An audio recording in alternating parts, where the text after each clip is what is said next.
What's going on, everybody, and welcome back to the channel. Now today, hey, we're back here with a T20 review, the first of 5 T20s. Of course, the ODI series did just finish up where India won all 3 games, I think it was. It might have been 2-1 in the end. Look, India won, that's all you have to know. They win the first T20 here as well. Very comfortably, very easily in the end.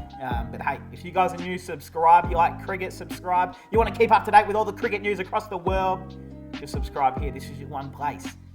But hey, we're going to get into it. We're going to review the game. And this one gets me excited because we get to talk about player of the match. And you guys know how special this man is. Dinesh Karthik, 41 off 19, not out. Come on. I don't care where you are, just clap. I want you to clap, loud, small, just clap. Well done to the man, Dinesh Karthik. Came in where, look, came into the crease where India were in a weird position. I mean, they obviously didn't have enough on the board yet, but they just needed someone to come in and literally do exactly what he did. And this is where the man stepped up and proved what he can do. He played this, like, crazy reverse sweep that he didn't even mean to hit, and then it went for 4, and then he hit this other shot over the bowler's head for... And I was like, what is going on, DK? I mean, is this prime AB de Villiers right now? It definitely looked like it. He was playing some absurd shots, and that's what you get with someone like Dinesh Karthik, who can come in with the last couple overs in the game and change the course. I mean, India were on track for, maybe 175, 180, but... they get that extra, 15, 20 runs on top of it from the man DK, who just was hitting the ball to anywhere on the ground he wanted. But all right, so we've got here. Let's go into it. Firstly, let's talk about the 11.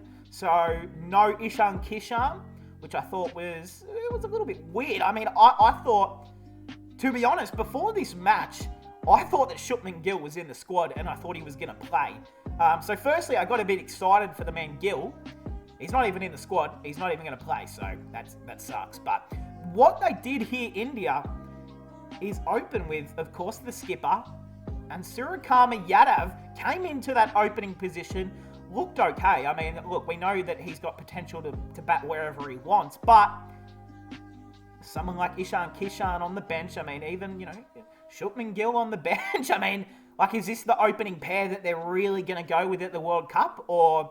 is this just more of an experimental thing? Because on the 11 paper, it had Rishabh Pant opening up with Rohit, which I thought was, pretty reasonable. They've done that a few times.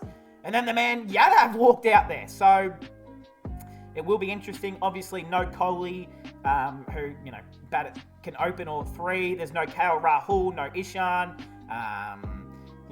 There's names missing out of this team, of course, but... I didn't mind the look of it. I actually did not mind the look of a Rohit Sharma, Suryakumar Yadav opening partnership. I think that it's a pretty powerful, big striking opening pair. All right, let's get into it though. The skipper himself, Rohit Sharma, he's back. He's back, baby. Did he ever leave? No, I don't think he left. I just think he was just injured and just dealing with a couple of, niggles and just in a little bad patch of form over the last... 6 to 12 months, but I think he's back. I think we can say that Rohit Sharma's back. These last, games against the Windies, he's been pretty good, and he just looked like his old self in this game, was striking it wherever he wanted, 64 or 44, 7 4s, 2 6s. Did not look like going out until he got one of the worst deliveries ever from Jason Holder, and then Rohit decided, I'm just going to hit this, and he hit it straight to the man, Shimron Hetmeyer. If he left it, it would have been a wide.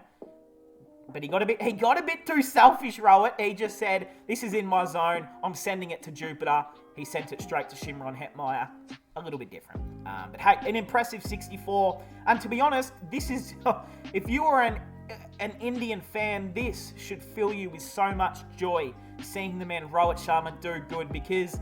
I tell you what, if this was my team before the World Cup, I would be very nervous about, Sharma, Kohli, their recent form in the last, 12 months. But as long as you can have at least one of them in great form, Rohit, I'd feel pretty confident.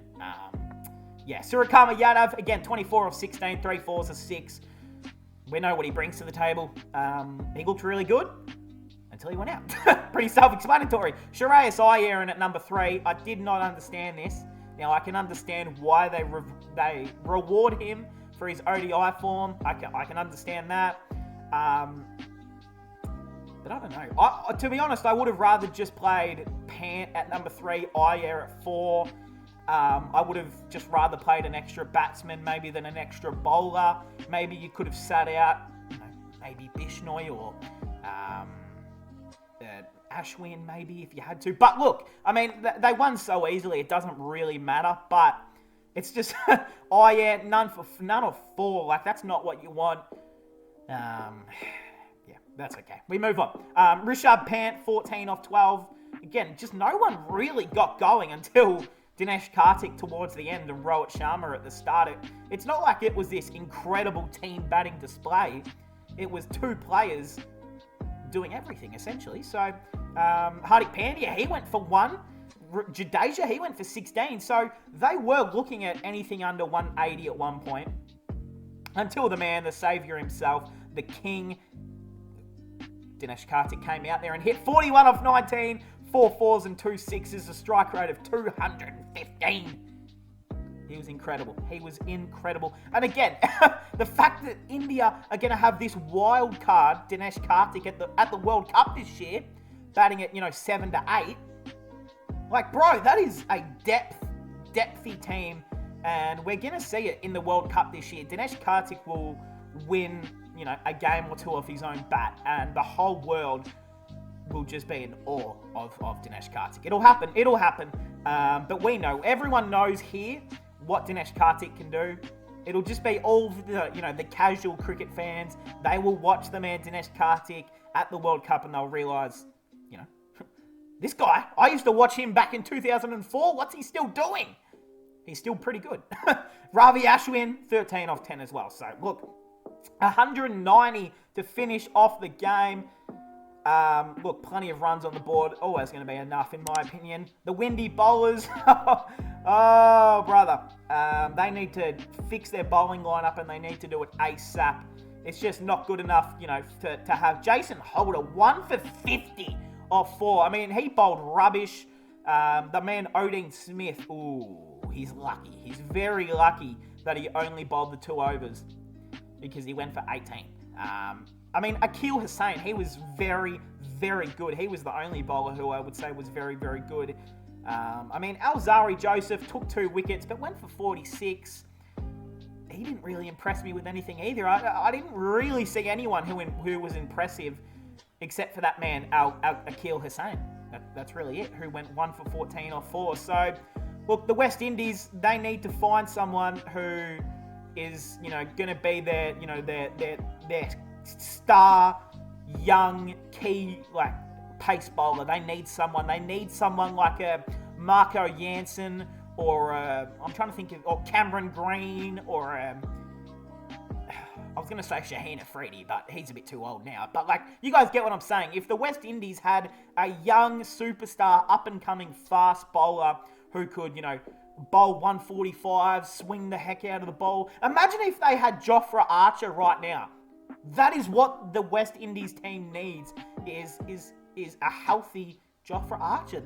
This would literally make them look such a better team, and would at least have someone to carry their bowling attack. Because when there's no star in their bowling lineup, they look so shit. Obviously Jofra Archer is England citizenship, so that's never going to happen. But I think they need to go find someone. They need to, maybe they sign the man David Wees. I don't know. You need to go find someone because they are lacking a good fast bowler, to be honest. All right, India 190 on the board. The Windies, they weren't going to chase that. I'm being honest, unless they had someone who dominated and put on an absolute show, but didn't get that from anyone. It was some pretty good bowling. You have to give credit, though. India did bowl very, very good. All right, the Windies. Kyle Mayers, he went for 15 off 6. And look who got him out. The man Arshdeep Singh. Nice. So the man Arshdeep, no, we'll get into the bowlers in a minute. We'll get into the bowlers. We'll talk about it. Sharma Brooks, he went for 20. Got a great delivery from Bhuvaneshwar Kumar. Jason Holder, I don't know what the heck he was doing. Was this the one where he skipped up the crease? Not so much smart batting from Jason. Oh, okay, yeah. This is the one where Jason Holder moved out of his entire crease and then the ball just span right back into his middle stump. Embarrassing, to be honest. And I don't know why they keep playing Jason Holder at number 3. He is not a number 3 batsman. Play him at 6, 7. You've got guys like Puran, Ronvenpaus, Shimron Hetmeyer. Please stop batting 85-year-old Jason Holder above these sort of guys. Like, please stop it. You're just embarrassing yourselves. West Indies, seriously, like, come on. Do you want to win or not? I don't get it sometimes. Puran, 18 off 15. Look, no one was impressive. 14 off 17 for power. Hetmeyer hit a very nice 6 towards the end, but that's about it. Akil Hussain, yeah. Odin Smith, you suck. None for 2. I mean, bro, like, come on. You guys, if you guys are an IPL fan and you watched all my IPL reviews this year, especially on the Punjab Kings, you know my thoughts on this man, Odin Smith. You know what I think he has to bring to a cricket team. Not a lot, so we're not surprised. Didn't bowl well, went out for a duck. That's what he does. Chemo Paul, not out 19. Whatever, I don't give a shit about the West Indies tail-enders because they got smashed in the end, and this is not a good look for the West Indies on home soil to get absolutely destroyed by a team that was missing arguably the greatest batsman of all time. So, look, a couple of big things to learn from this game from the Windies. All right, the Indian bowlers, though, I want to talk about this. Here we go. Bhuvaneshwar Kumar, exceptional. Had a really shit first over, and then his second over took a wicket maiden. So it was a really good fight back from him. 1 for 11 off 2. And here we go. Yes, Arshdeep Singh, 2 for 24 off 4. His first over, his first ball. Who was it? I think it was Jason Holder, wasn't it? No, it wasn't. Who was it? One of these. It was one of these little motherfuckers up here. I think it was Sharma Brooks maybe, but one of them put Arshdeep Singh for 6 first ball, and I'm thinking, oh shit. Oh no. What have we done bringing Arshdeep Singh in? No. Please do not hit the man for runs. So his first over was a little bit questionable, but he took a wicket anyway. Took the wicket, which just gave me, so many smiles. And then he really did fight back. I mean, he bowled 4 overs. This is why we call for him. He's him. That is him. He is just so good. The amount of variations he has, like he can bowl a short ball, a far wide, like nail the left Yorker. He can do whatever he wants. He can literally bowl any sort of delivery, and he looks very good doing it. His second wicket, which was to a tail ender, I think it was. Yeah, Akil Hussain. If you guys have not seen the highlights, go watch that back and see what an absolute. It could have been the greatest Yorker I've ever seen. That was, an exaggeration, not the greatest Yorker I've ever seen, but it was bloody good. It was a very good ball, and that's what he does. That's what he does, baby. That's what the man Arshdeep Singh does. This is why he should be playing. I hope he plays every single T20 game. He better. Jadeja, 1 for 26 off 4. The man Ashwin was pretty good, 2 for 22 off 4. Pandya, none for 12 off 2. And how about this? The little man himself, Ravi Bishnoi, 2 for 26 off 4. Took a wicket with his first ball. Was just one of them hard, flat, straight deliveries, and it took out the stumps, and he looked really good. So I'm happy for the Bishnoi. They went with, 3 spinners. The, Arshdeep Singh, who can bowl extreme pace, but can bowl medium pace, but can also bowl very good slower balls. So, yeah, I think they did choose the right thing, actually, but hey, that will cap it off. The first T20 goes to India. The second one, when will it be played? Let's see. 2nd of August. When is that? What's the date? The 30th. Okay. Damn, there's 31 days in July? I forgot. So the 31st, the 1st, and then the 2nd. Okay, so 3 days away. Wow, that's a long time. All right, hey, India, I got a bit confused. India take the first T20. Let me know your thoughts on the game. I want to see nothing in the comments, but just Arshdeep Singh, Dinesh Karthik appreciation, please. Hey, see everyone in the next one.